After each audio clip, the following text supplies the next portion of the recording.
सावधान। ओम नमः सिद्धेभ्यः।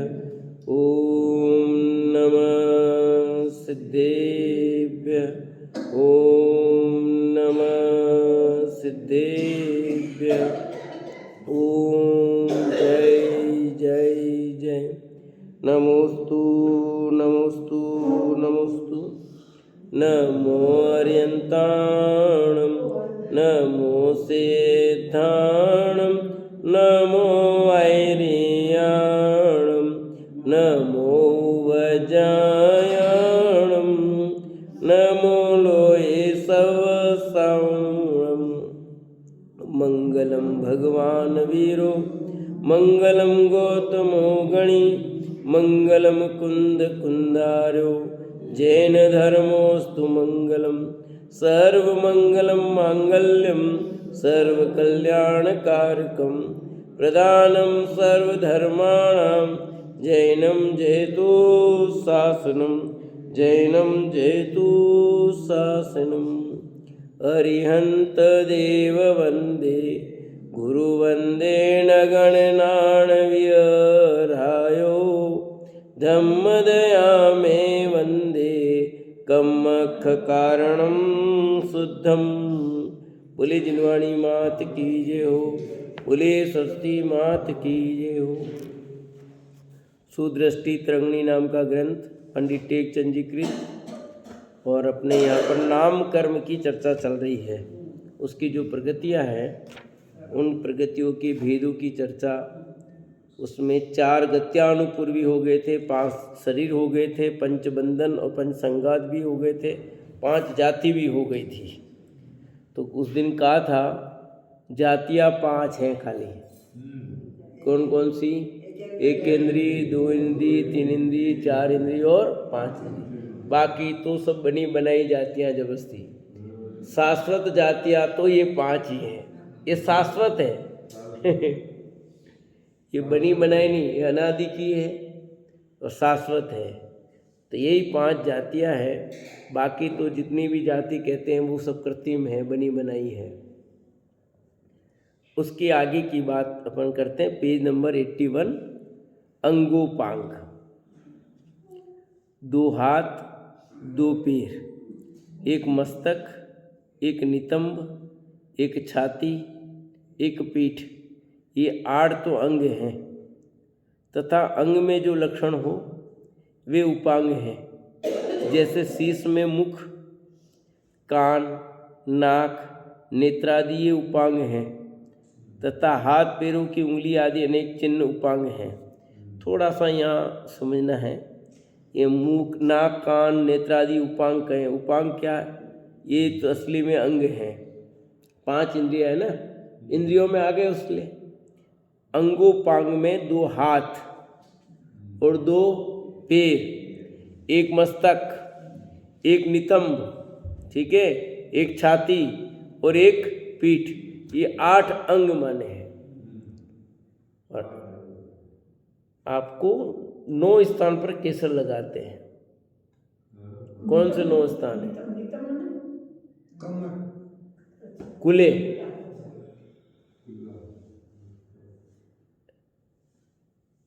क्या कहते हैं इसको?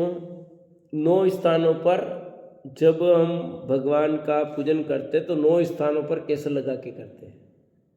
इंद्र बनते हैं, इंद्र बनते हैं आभूषण के रूप में। आजकल तो सिस्टम बंद हो गया, पर कुछ जगह चलता, आज भी चलता, कई लोग लगाते हैं। पहले ही सिस्टम था, आपने देखा होगा ना कि 9 स्थानों पर केसर लगाते थे। कौन कौन से को बताएगा? हाँ, पैर पे लगाते थे? पैर पे तो नहीं लगाते कोई। आभूषण पहनते थे, आभूषण, ठीक है। दोनों भुजा, दोनों हाथ, 4 तो ये होते थे, 2 कान होते थे, 6, 1 7, 1 8 और 1 9। 9 मतलब ये 9 स्थान होते थे, ठीक है। 9 मतलब यहाँ पर कमर के हिसाब से कमर पर थे, यहाँ पे लगाते थे। ऐसे 9 स्थान पर लगाते थे। हाँ, कंदोरों, हाँ, जो पहले, हाँ, कर्दनी कहते हैं संस्कृत में, मूल तो कंदोरा अपने लोकल भाषा में कहते हैं। तो वो आभूषण के रूप में इंद्र बनते थे। आज भी कुछ लोग कुछ स्थानों पर ऐसे लगाते हैं। भगवान का प्रक्षालन होने के पश्चात, ये काम पहले नहीं होता, ध्यान रखना, लगाओ तो कोई दिक्कत नहीं, पर भगवान का प्रक्षालन हो जाए, अंकुचना हो जाए, जब पूजा शुरू करते तब लगाया जाता है। तो क्यों उस समय नहीं कर सकते? कि नहीं, प्रक्षाल के समय लगाने से क्या होता है, कभी हाथ अपने होता ना भगवान को कैसे, इसलिए नहीं लगाना। जब हमारे पिताजी लगाते तैसे नहीं, प्रक्षाल के बाद में, क्योंकि प्रक्षाल लगाते इधर हाथ होने जैसे नमन किए भगवान को लग गया तो दोष लगता है, इसलिए नहीं लगाना। तो ये 2 हाथ हो गए, 2 पैर हो गए, एक मस्तक हो गया, अपने अष्टांग कहते हैं ना, अष्टांग, यहाँ अष्टांग की बात है, भगवान को नमन करते हैं ना, यहाँ जो बात है 2 हाथ 2 पैर, एक मस्तक, एक नितंब, एक छाती, एक पीठ, ये 8 अंग, ये अष्टांग नमस्कार करते हैं, उस रूप में आ गए। ये वो वाले 8 अंग हैं नमने के, जो पूरा अष्टांग मैंने पूरा हो जाता, सही बात तो ये पूरा यूं होना, और साष्टांग होता है 6 अंग, अपन जो करते हैं झुकते हैं वो साष्टांग होता है, और पूरा लंबा हो गए, दोनों हाथ दोनों पैर पूरा लंबा, वो अष्टांग नमस्कार कहलाता है। ऐसा है। उपांग, वे अंग के जो लक्षण है वे क्या कहलाते हैं? उपांग। जैसे शीश में मुख है, कान है, नाक है, नेत्र आदि, ये उपांग कहलाते हैं। हाथ पैरों की उंगली आदि उनके चिन्ह उपांग हैं, ये सब ये उपांग कहलाते हैं। छोटे छोटे हैं उपांग है सब। ये अंग उपांग 3 शरीरों में होते हैं, तेजस कारमण में नहीं होते हैं। वहाँ जिस कर्म के उदय में मनुष्य के शरीर में अंगोपांग हो वह औदारिक अंगोपांग है। जिस कर्म के उदय में प्रथम गुणस्थानवर्ती मुनीश्वर के मस्तक से संशय आदि का निमित्त पाकर उत्पन्न हुए आरक शरीर में अंगोपांग हो वह आरक अंगोपांग है। और जिस कर्म के उदय में देव नारकी के वैकृक शरीर में अंगोपांग हो वो वैकृक अंगोपांग है। यूं ठीक है। तेजस कारमण में नहीं होता। क्यों नहीं होता? कि तेजस तो तेज उत्पन्न करता है उन शरीरों में, इन सब शरीरों में, और कारमण कर्म बंधन का समूह है, इसलिए उसमें नहीं होता। और सूक्ष्म भी बहुत है। औदारिक दिखाई देता है, वैकृत शरीर दिखाई देता है, अपने को नहीं दिख रहा है पर अभी, बाकी तो अपने को भी वैकृत शरीर दिखता है, चिंता मत करो। वैकृत शरीर दिखाई देता है, आरक शरीर भी दिखाई दे सकता है, पर तेजस कारमण नहीं दिखता है। आरक भी सूक्ष्म ही है ऐसे तो, पर फिर भी दिख सकता है, क्योंकि औदारिक का ही पुद्गल प्रमाण उसमें क्या हुए हैं? परिणमित हुए हैं। इसलिए तेजस कारमण शरीर नहीं दिखते अपने को।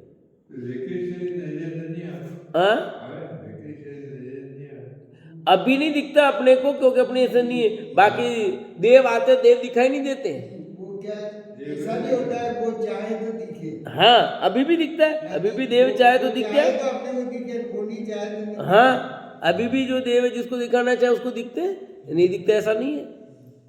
अभी भी दिखना चाहे दिखता है। कहीं सांप बन के आ गए, अब देव सांप बन के आपने देखा तो है उसको, सांप को? क्या सांप बन गया है तो सांप का दृश्य है तो अरे विक्रिया की है ना उसने, विक्रिया तो की है ना, उसने विकृत तक किया है। बिल्ली बन के आ गया, गाय बन के आ गया, भैंस बन के आ गया, कुछ भी बन के आया, तो वो विकृत शरीर का ही तो रूप है। ओरिजिनल भी आता ना, जैसे मंदिर में दर्शन करने पर आपको नहीं दिखते, अपना ऐसा योग नहीं है, नहीं दिखते, ठीक है। बाकी भगवान के पंचकल्याणक में आते कि नहीं आते? तो सबको दिखते हैं ना, ऐसा नहीं दिखते, दिखते हैं सबको, आते तो। और फिर नारकी आते ही नहीं है तो कभी दिखेंगे नहीं आपको। और फिर जैसे चक्रवर्ती आदि है, वो अपने रूप बनाते, उन देवियों को दिखते हैं ना, नहीं दिखते हैं तो ऐसा तो है ही नहीं भाई। आज 96,000 रूप बनाए, सब देवियों के महल में गए तो उन देवियों को दिखेगा नहीं तो मानेंगे कैसे फिर? तो रूप तो दिखता है ना, वैकृत नहीं दिखता ऐसा नहीं है, दिखता है। पर वो कब सबको दिखेगा नहीं दिखेगा वो अलग बात है, बाकी दिखता है वैकृत तो। अब ये 3 अंगों, इतने अंग उपांग 3 शरीरों में होते हैं, तेजस और कारमण में नहीं होते। तो 3 में कौन कौन से हो गए? औदारिक, वैकृत और आरक, इन 3 में अंगोपांग होते हैं। 3 ही, हाँ, बाकी में नहीं होते। तेजस कारमण में होते ही नहीं ना। सच का तेजस कर्म इस रूप में पूरा व्याप्त है ना शरीर में, तो पूरा पूरा व्याप्त है। वियावगति कर्म, जिस कर्म के उदय में जीव की शुभ चाल हो वह शुभ व्यावगति कर्म है, और जिसके उदय में अशुभ चाल हो वह अशुभ व्यावगति कर्म है। व्यावगति समझते हो क्या होती है? व्यावगति कर्म चलना। इसलिए अरंत के समोषण का जब एक स्थान दूसरी गमन होता है तो क्या कहते हैं उस समय अपन? विहार हुआ ना। तो किस कारण हुआ? भगवान के अंदर इच्छा तो होती नहीं है, अरंत के मन में इच्छा होती नहीं कि यहां से वहां जाऊं। वियावगति नाम कर्म का उदय जिस स्थान से यहां होता तभी वो चलते हैं, तो शुभ है वहां। कौन सा है? शुभ है। आया ख्याल में? क्या जो भगवान समोसरण में विराजमान है, भगवान की इच्छा नहीं होती है कि मैं इस स्थान से उस स्थान पे जाऊं। क्या होती है? कैसे नहीं होती होगी? होती होगी ना। एक चलो आज उदयपुर ने अब की बार वहां चलते, इस बार समोसन लेकर के, इनका बेचा निमंत्रण नारियल जिलाया, चलो वहां चलते हैं। कितने लोग आए, नारियल जिला के गए। कि भगवान के वहां नारियल वाले नहीं जिलाए जाते, ठीक है, निवेदन करो, है कि किसी का निवेदन विवेदन नहीं चलता वहां। जिस स्थान पर समोसण जाना है वहीं जाएगा, वो भी भगवान की इच्छा पूर्वक नहीं, अबुद्धि पूर्वक। वियावगति नाम कर्म का उदय, और दूसरी तरफ कहूं तो उन जीवों का पुण्य का उदय। जिस क्षेत्र के हैं उन जीवों का पुण्य का प्रबल उदय होता है, उधर वो गमन हो जाता है। और भगवान की तरफ से कहे तो उनके वियावगति नाम कर्म का उदय, और पब्लिक की तरफ बात करें तो उनके पुण्य का उदय। समझे नहीं? ऐसा दोनों का अलग अलग व्यवस्था।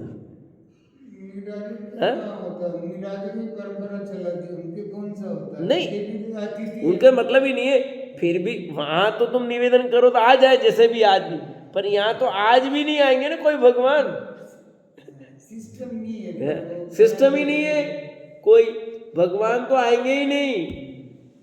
तो पंचम काल में करो, चौथे काल में करो, तीसरे काल में करो, पंचमी काल में करो, पर आजकल जाते हैं पंचम काल में तो जाते हैं भगवान, नहीं जाते, घर घर जाते हैं। आजकल तो घर घर जाते हैं। लोहारिया में तो ऐसा सिस्टम है, जैसे कोई बीमार उसके दर्शन का नियम है तो पक्षाल के उसके वहां लेके जाते हैं भगवान को दर्शन कराने के लिए। हाँ, जैसे मैं बीमार था, मंदिर नहीं आ पाता था, तो भगवान को लेकर मेरे घर आते, ऐसा दर्शन कराते हैं। सवाल ही नहीं, ऐसा वहाँ सिस्टम है। और उसके वहाँ पक्षाल ऐसा। और आजकल मकान नांगल होता है तो कई लोग ले जाते हैं भगवान को। तो क्या हो गया भगवान? ये सब सिस्टम नहीं है भैया, है ना। ये भगवान का वियावगति नाम कर्म का उदय होता है, ये चेतन की बात है, अचेतन की बात नहीं है। अचेतन में नहीं चलता कोई। जिन प्रतिमा है वो तो अचेतन है, यहाँ तो साक्षात भगवंत की बात चलती है।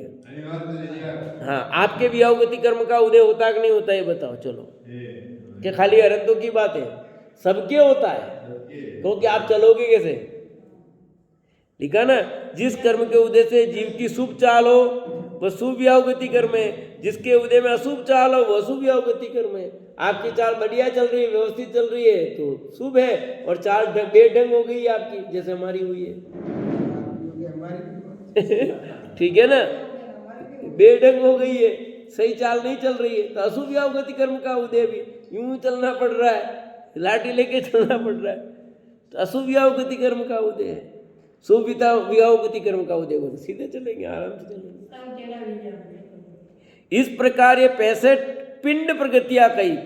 ये 65 तो नाम कर्म की पिंड प्रगतियां। अब है अपिंड प्रगतियां वापिस। त्राणों में से 65 होगी पिंड प्रगतियां। हाँ, अब अपिंड प्रगतियां। जिस कर्म के उदय में जीव के शरीराकार आत्म प्रदेश यथावत रहे, हल्के भारी नहीं हो, वह अगुण लघु कर्म है। क्या कहा? जिस कर्म के उदय में जीव के शरीर आकार में आत्म प्रदेश है वो यथावत रहे, हल्के भारी नहीं हो, वो अगुण लघु कर्म है। आत्मा के प्रदेश हल्के भारी होते हैं क्या? आत्मा के प्रदेश तो कभी भी हल्के नहीं होते। भारी नहीं होते। तो यहाँ तो लिखा है, देखो ये लिखा ना, शरीर आकार। अगला शब्द क्यों छोड़ा? शरीर के आकार में जहाँ आत्म प्रदेश रहते हैं तो वो हल्का भारी। आत्मा के प्रदेश में वजन नहीं होता, आत्मा में वजन होता ही नहीं है। क्यों नहीं होता बताओ? पीछे देखिए, आत्मा में वजन क्यों नहीं हो सकता? सुमन दीदी बताओ। स्पर्श गुण नहीं है आत्मा में, स्पर्श नाम का गुण। तो हल्का भारी तो स्पर्श गुण की पर्याय है। कौन से गुण की पर्याय है?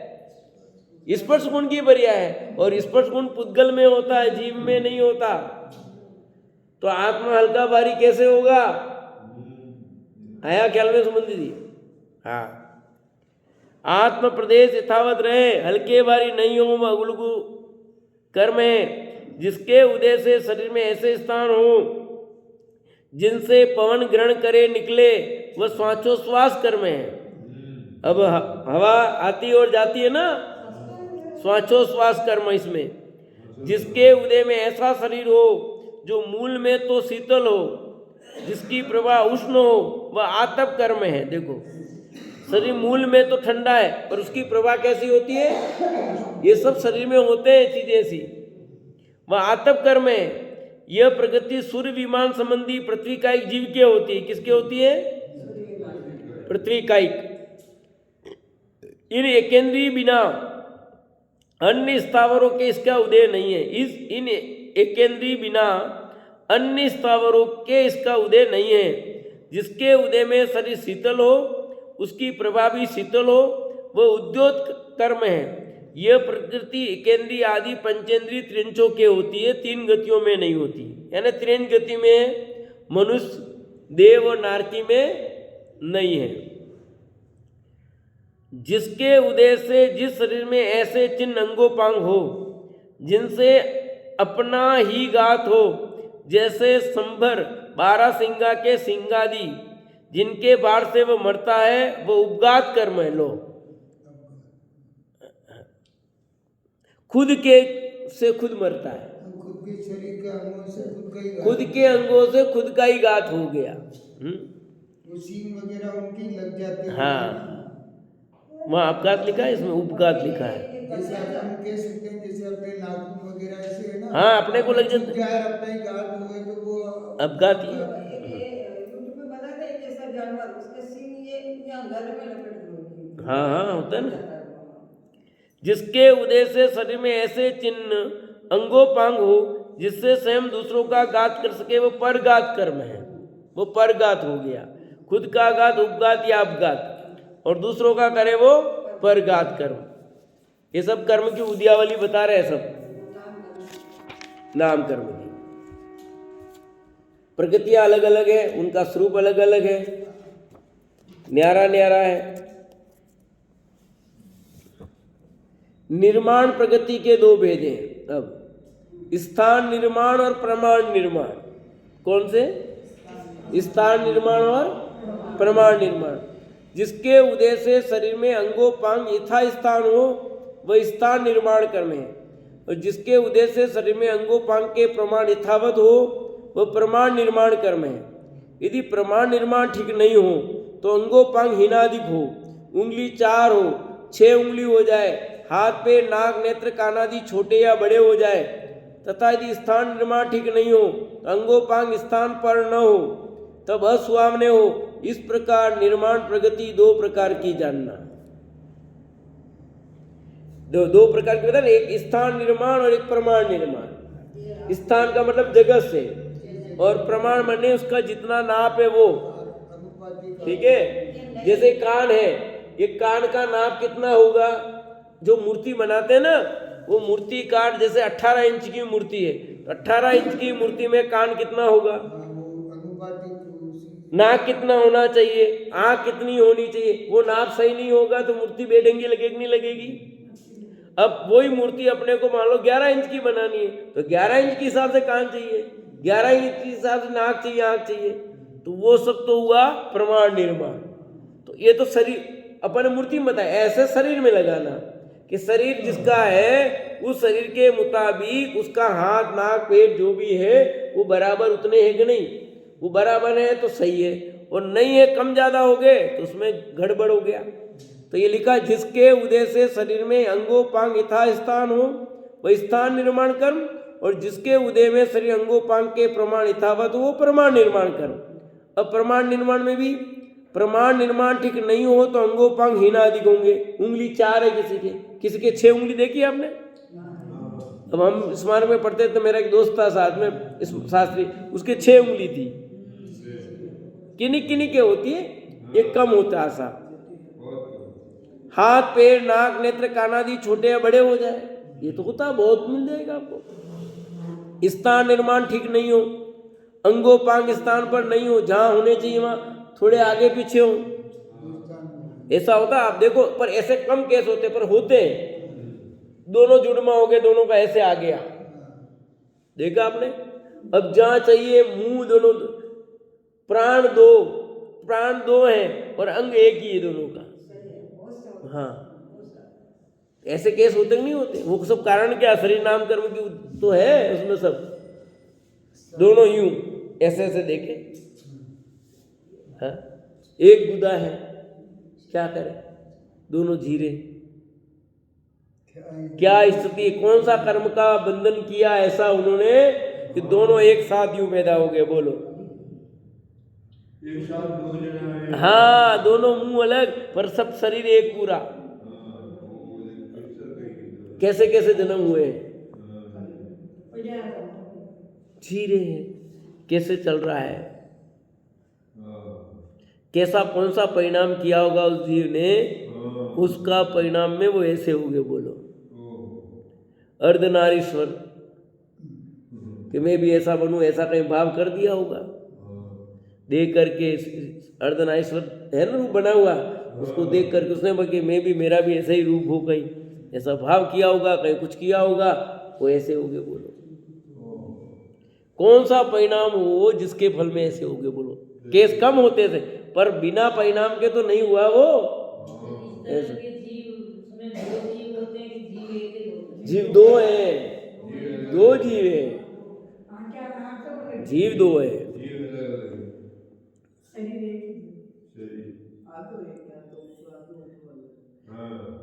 जिस जीव ने पूर्व में 16 कारण भावनादि के निमित्त से तीर्थंकर कर्म बांधा हो तो उसके उदय में पंचकल्याणक होते हैं, तथा दीक्षा के 8 वर्ष पहले जिन्होंने तीर्थंकर कर्म बांधा हो उनके 3 कल्याणक होते हैं, दीक्षा के बाद बांधा हो उनके 2 कल्याणक होते हैं, और जिनका आयु में अंतर्मूर्ति शेष रहा हो ऐसे यतीश्वर के तीर्थंकर कर्म का बंध हुआ हो उनके ज्ञान निर्वाण दोनों ही कल्याणक एक ही काल में होते हैं। समस्वन आदि विभूति प्रकट नहीं होती है। जिस कर्म के उदय में पंचकल्याणक तथा 3 कल्याणक आदि होते हैं, जिनसे समस्वन आदि विभूति प्रकट होती है, वह तीर्थंकर कर्म है। इस प्रकार अंगुरवाष्टक अगुलुक आदि 8 प्रगतियां हैं। देखो, यहाँ एक नई बात आई, आपने ध्यान से सुना हो तो पढ़ी। देखो, ध्यान से सुना हो तो आपने 5 कल्याणक के नाम तो सुने हैं, 5 कल्याणक का 3 कल्याणक 2 कल्याणक, पर यहाँ कुछ विशेष बात की है।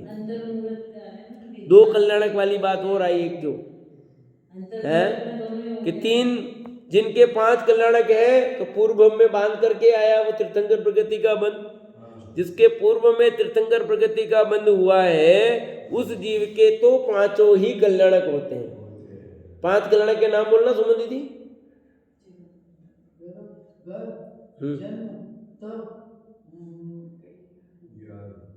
है पापा जी बोलने के लिए अभी तो। हाँ बोलो, आप बोलना। हाँ नहीं, उधर पीछे आपके कौन सा कल्याणक हुआ? नहीं हुआ। गर्भ, जन्म, तप, ज्ञान और मोक्ष, ये 5 कल्याणक हैं। 5 कल्याणक में अपन यहाँ बैठे, उनमें से किसके किसके कितने कल्याणक हो गए? मम्मी पीछे अभी तक अपने 2 हो गए ना, गर्भ और जन्म है, एक भी नहीं हुआ। कल्याणक नहीं हुए, गर्भ जन्म जरूर हुआ है पर कल्याणक एक भी नहीं हुआ है। तो जो पूर्व भर में जिसने जन्म लिया तीर्थंकर प्रकृति का बंध हुआ है उनके तो 5 होते हैं, पर उसी भव से तीर्थंकर बनने वाले हैं। ऐसा जीव तो गर्भ पहले हो गया तो बनेगा नहीं, जन्म भी पहले हो गया तो 2 तो बनेंगे नहीं। दीक्षा लेने के पहले तीर्थंकर प्रकृति का बंध किया जिन जीवों ने, उनके 3 कल्याणक होंगे, एक दीक्षा कल्याणक, एक केवल ज्ञान कल्याणक और एक मोक्ष कल्याणक। दीक्षा के पहले तीर्थंकर प्रकृति का बंध हुआ तो उनके 3 होंगे। जिन्होंने दीक्षा ले ली उसके बाद तीर्थंकर प्रकृति का बंध हुआ है उनके 2 ही होंगे। एक तो होगा ज्ञान कल्याणक यानी केवल ज्ञान कल्याणक और एक मोक्ष कल्याणक। अब जिसके केवल ज्ञान हो गया फिर तीर्थंकर प्रकृति का बंध हो सकता है कि नहीं? कि नहीं होगा। क्यों नहीं होगा? मोक्ष नहीं हुआ है, अरंध बने अभी। अब वितरागी हो गए, राग द्वेष ही नष्ट हो गया। तीर्थंकर प्रकृति तो शुभ भाव से बनती है। कौन से भाव से बनती है? शुभ भाव से बनती है। अब उनके भाव का बंधन का ही मामला खत्म हो गया। अब शुभ अशुभ भाव ही नहीं होते वितरागी के, तो बंध कैसे होगा? तो होगा। फिर तीर्थंकर प्रकृति का उदय तो केवल ज्ञानी क्या आता है? किसके आता है? अब केवल ज्ञानी बन गए, तब फिर कौन सा उदय आएगा बाद में? मामला ही खत्म।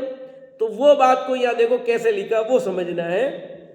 उसी चीज को जिस कर्म के उदय में, इधर नहीं ऊपर था, उनके 2 कल्याणक और जिनका आयु में अंतर्मूर्ति शेष रहा है, जिनके आयु में ऐसे यतिस्वर के तीर्थंकर कर्म का बंध हुआ, उनके ज्ञान निर्वाण दोनों ही कल्याणक एक ही काल में होते हैं। समस्वनादि विभूति प्रकट नहीं होती है। जिस कर्म के उदय में 5 कल्याणक तथा 3 कल्याणक आदि होते हैं जिनसे समस्वनादि विभूति प्रकट होती है। यहाँ एक स्पेशल बात पढ़ने में आई है, यानी सामान्य ये है कि तीर्थंकर होते हैं उनके समस्वरण होता ही होता है, उनकी द्विवेदनी खिरेगी।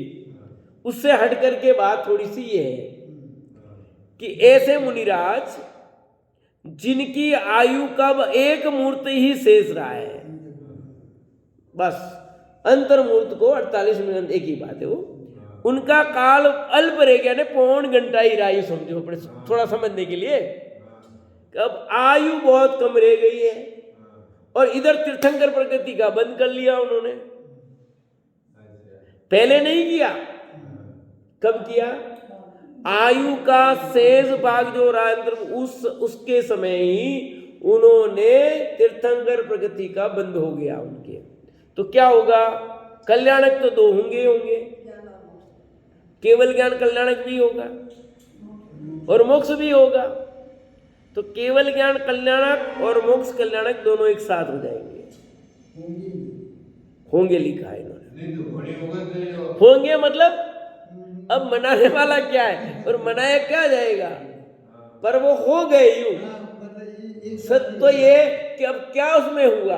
कुछ नहीं हुआ, पर जो भाषा है वो ये है कि दोनों कल्याणक एक साथ मनाएंगे, यानी अंतिम तो मनाएंगे ही मनाएंगे ना मोक्ष के। मोक्ष के साथ ही केवल ज्ञान कल्याणक मनाएंगे, क्योंकि तीर्थंकर प्रकृति का उदय है तब कल्याणक तो मना ही जाएगा।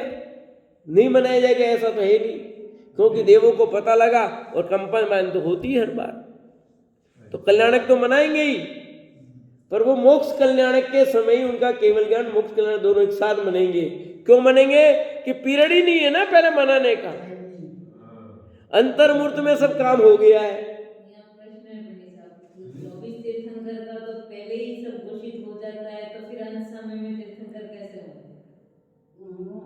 उनकी बात ऐसा है, ये तीर्थंकर ऐसा है, 24 तीर्थंकरों के तो भरत क्षेत्र ऐरावत क्षेत्र में 5 ही कल्याणक होते हैं। ये बात होती है विदेश क्षेत्र में, पर विदेश क्षेत्र में भी ये जो बात लिखी है, अब देखो इन्होंने भी आगम प्रमाण से कहीं मिली होगी तो ही लिखी होगी, पर अपने पढ़ने में ऐसा कहीं अभी तक तो मेरे आया नहीं था। फर्स्ट बार मैं यही पढ़ रहा हूँ एक्चुअल में, क्योंकि जो उल्लेख जैसे मिला है कि जो तीर्थंकर बनता है उसकी द्विवेदनी खिरती ही खिरती है।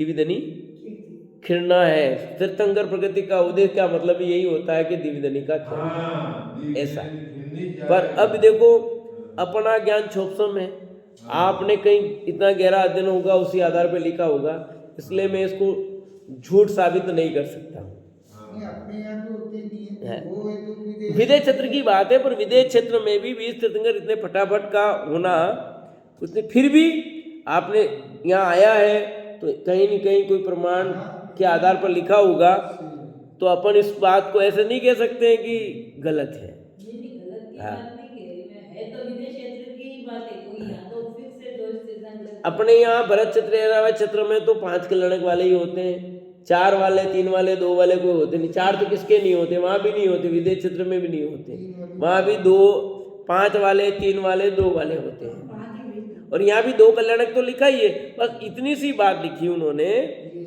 कि लास्ट में अंतर्मूर्त में ही शेष रात ऐसे तीर्थंकर कर्म का बंद हो गया तो उनका ज्ञान निर्वाण दोनों ही कल्याणक एक ही काल में होते हैं। क्यों? अब समय नहीं है मनाने का, तो मोक्ष कल्याणक ही मनाएंगे, देव आकर के, इंद्र आदि आकर के मनाएंगे। कौन सा कल्याणक मनाएंगे? जरूर नहीं मनाया कुछ नहीं तो ऐसे चलेगी तो वो नहीं, फिर तो कल्याणक नहीं हुआ। क्यों? कल्याणक का अर्थ है जिसके निमित्त से किसी न किसी युग का कल्याण हो, तभी तो लोगों को पता लगेगा। बाकी तो युग प्रति समय बहुत जीव जा रहे हैं मोक्ष, उनका तो पता ही नहीं लगता लोगों को मोक्ष गए कि नहीं गए। 6 माह 8 समय में 608 जीव मोक्ष जा रहे हैं, उनका क्या पता लग रहा है? लग रहा है अपने आप चले जाते हैं मोक्ष, किसी को पता ही नहीं है। पता लग गया तो ठीक, नहीं लगा तो ठीक। उनके कौन सा कल्याणक आकर के इंद्र मनाते हैं या कुछ करते हैं? तीर्थंकरों की व्यवस्था ऐसी, इसलिए यहाँ लिखा कि उनके कल्याणक दोनों एक साथ मनाते हैं। बाकी जी जो सामान्य मुख जाते हैं उनका कोई सिस्टम नहीं है। अभी इसमें लिखा कि उनका समय थोड़ा रह गया है, तो उसमें से उस समय भी तीर्थंकर प्रकृति बंद कैसे हो जाता है? पहले हुआ ना अंतर्मूर्त, ये तो बंद गया ना, पहले परिणाम चल रहे थे। पहले बंदा होगा परिणाम तो पहले चल रहे थे ना, बंद उस समय हुआ। बंद उस समय भाई परिणाम चल रहे थे तो तीर्थंकर प्रकृति का बंद का काल हो रहा। परिणाम तो ये 16 कारण भावना वो तो पहले से बाहर है ना, अब उसका उदय के बंधन का काल हो रहा। ऐसा अर्थ है। भाव पहले हुए नहीं थे, बिल्कुल ऐसा थोड़ी है कि वो अंतर्मूर्त है। अंतर्मूर्त तो उसके शुद्धोपयोग का काल होता है, प्योर शुद्ध, क्योंकि सारी कितने गुणस्थान पार करना उसको, क्योंकि ये परिणाम तो छठे में होता है। 7वां 8वां 9वां 10वां 11वां है ही नहीं, 12वां गुणस्थान पार करेगा, फिर 13वें में भी ज्यादा रुकना नहीं है उसको, और 14वें में जाना है। इतने सारे गुणस्थान अंतर्मूर्त में पार करने वाला वो, सारे गुणस्थान अंतर्मूर्त में पार करेगा वो। तब तो जाएगा मोक्ष, नहीं तो कैसे जाएगा? क्योंकि जो तीर्थंकर है बनने वाला है वो जीव मोक्ष जाता ही जाता है। मोक्ष में जाने वाले को केवल ज्ञान और सिद्ध अवस्था दोनों होते ही है उनको तो। क्यों? मोक्ष कौन जाएगा? वही जाएगा। सिद्ध बन गया तो मोक्ष हो गया ना। तीर्थंकर नहीं, अरंत नहीं बनेगा, केवल ज्ञान नहीं होगा तो मोक्ष कैसे होगा? कोई भी जीव हो पहले केवल ज्ञान ही होता है, और केवल ही ज्ञानी ही मोक्ष जाते हैं। सब मुनिराज मोक्ष नहीं जाते हैं, सभी केवल ज्ञानी मोक्ष जाते हैं। उनकी दीर्घनी या उनका गंधकुटी ये नहीं होते हैं, कोई जरूरी नहीं है। केवल ज्ञान तो होता ही है। केवल ज्ञान होना, समोसन होना जरूरी नहीं है। गंधकुटी सबकी बन जाती है, सबकी बनती है, पर वो अल्पकाल होता है, कुछ पता नहीं लगता लोगों को। अंत भाई भरत चक्रवर्ती को हुआ, उसको उसी समय केवल ज्ञान होकर के मोक्ष में चले गए, पर गंधकुटी सबके होती है, सबके बनती है। गंधकुटी तो अल्पकाल से बनती है। लेकिन मैंने कुछ वाक्य कह रहा था, मैं भूल अभी क्या कहा था। हाँ, सभी मुनिराज मोक्ष जाएंगे ऐसा नियम नहीं है, पर जितने केवल ज्ञानी होंगे सभी मोक्ष जाएंगे नियम है। फिर बोलता हूं, जिन जिन ने मुनि दीक्षा ली है और दीक्षा लेकर के सभी भावलिंगी भी जो हो गए हैं, वे सभी भावलिंगी मुनिराज उसी भाव से मोक्ष जाएंगे ऐसा नियम नहीं है। परंतु जो केवली हुए हैं वो उसी भव से मोक्ष जाएंगे, ऐसा नहीं में, यानी केवल ज्ञानी होने के बाद वापस किसी मनुष्य पर्याय में आएंगे, ऐसा नहीं है। हाँ, ऐसा नहीं है। इसलिए केवल ज्ञानी नियम से मोक्ष जाएगा, हाँ, पर मुनिराज उसी भव से सब मोक्ष जाएंगे, ऐसा नियम नहीं है। हाँ, ये नियम जरूर है, जितने भी भावलिंगी मुनिराज हैं वे मोक्ष अवश्य जाएंगे, पर उस भव से जाए जरूरी नहीं है, हाँ, आगामी भवों में जाएंगे। उस भव से भी जा सकता है कोई, कुछ आगामी भवों से जाएंगे। पर केवल ज्ञानी उसी भव से मोक्ष जाएंगे। भाई क्यों जाएंगे?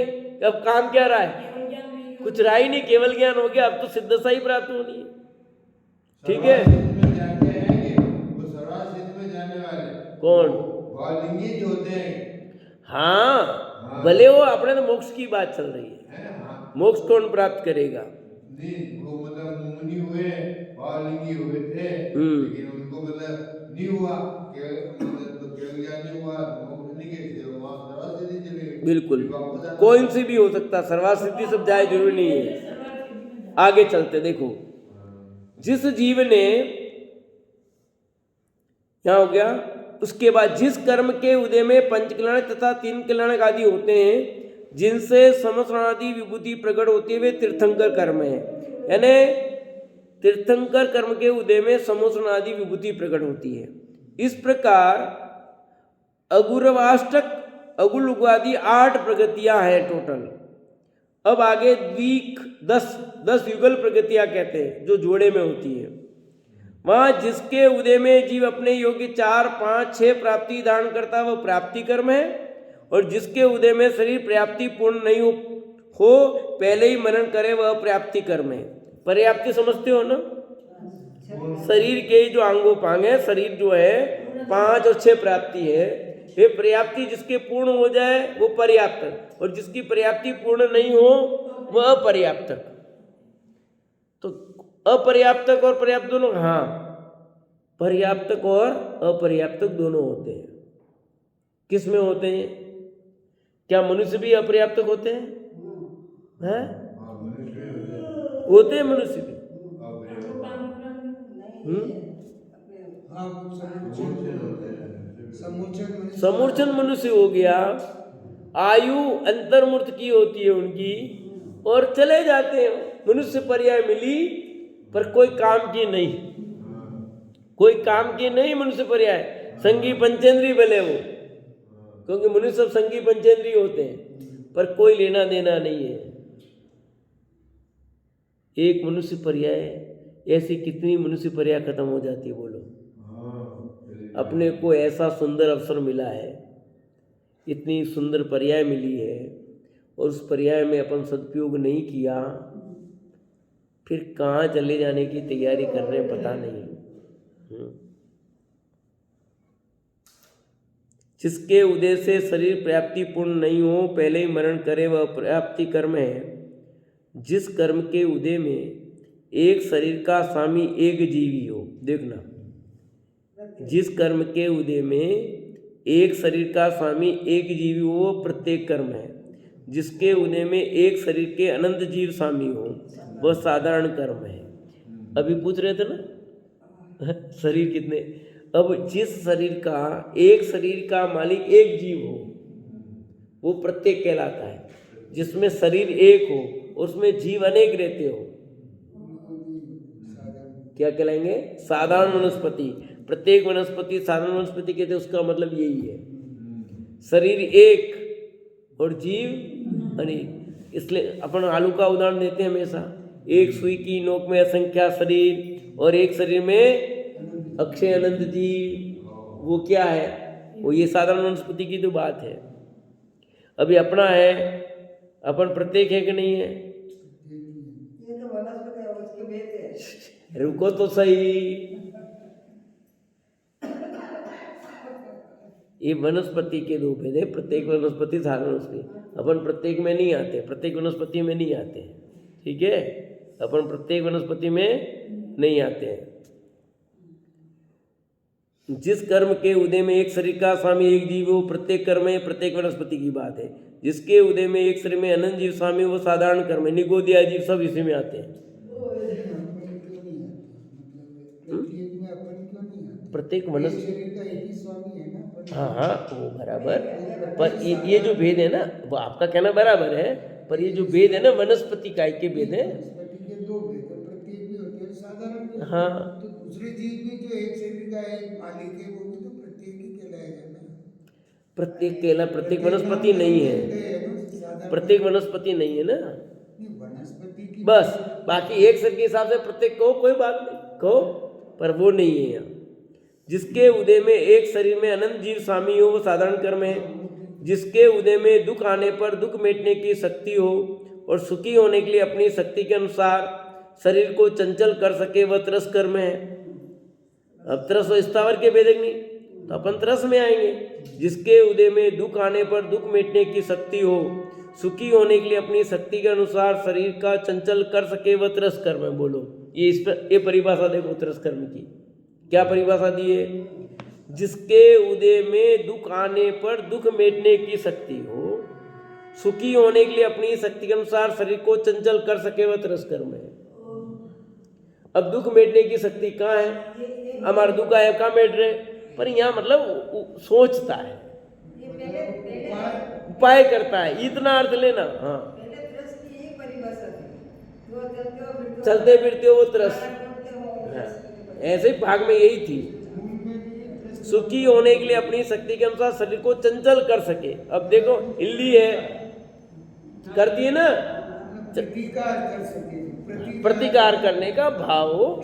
अब चींटी अपनी उंगली करते साइड में चलती नहीं चलती है, ऐसा अर्थ। बाकी मिटना नहीं मिटना अलग बात है, पर उसका अंदर भाव ही।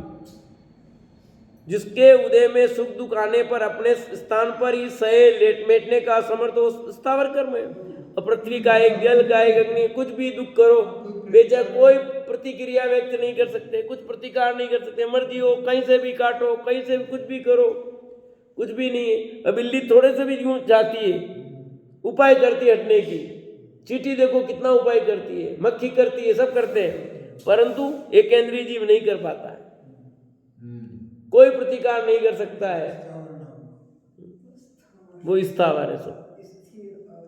तरस जी कौन सा होता है? 2 इंद्रिय 3 इंद्रिय 4 इंद्रिय 5 इंद्रिय सब तरस है। नहीं वो जो ये पानी में रहते हैं वो जीव उनको तरस कहते हैं क्या कहते हैं? जल कायिक जीव तो जो है वो एक इंद्रिय है, और पानी के अंदर रहने वाले दूसरे जीव है वो तरस है।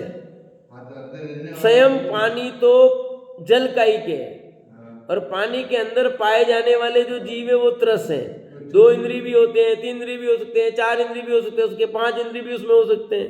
नहीं, छोटे जीव होते हैं, हाँ सब तरस है, सब तरस है वे। उनको तरस के 2 इंद्रिय कहते हैं क्या? तरस- 4 तो छोटे छोटे मच्छर 4 इंद्रिय है उसमें, हैं? छोटे छोटे मच्छर 4 इंद्रिय है उसमें, कितने भी इंद्रिय हो सकते हैं उसमें। अच्छा, हाँ ऐसा नहीं है कि वो एक इंद्रिय हो, एक इंद्रिय तो जल का ही, एक इंद्रिय भी हो सकते हैं दूसरे, और क्योंकि उसमें वनस्पति भी उगती है तो एक इंद्रिय भी उसमें है। नहीं वो नहीं जो मतलब उसमें छोटे जीव- तो पानी के अंदर ही तो कह रहा हूँ मैं, पानी के अंदर ही जीव छोटे छोटे होते हैं, वो तरस है सब।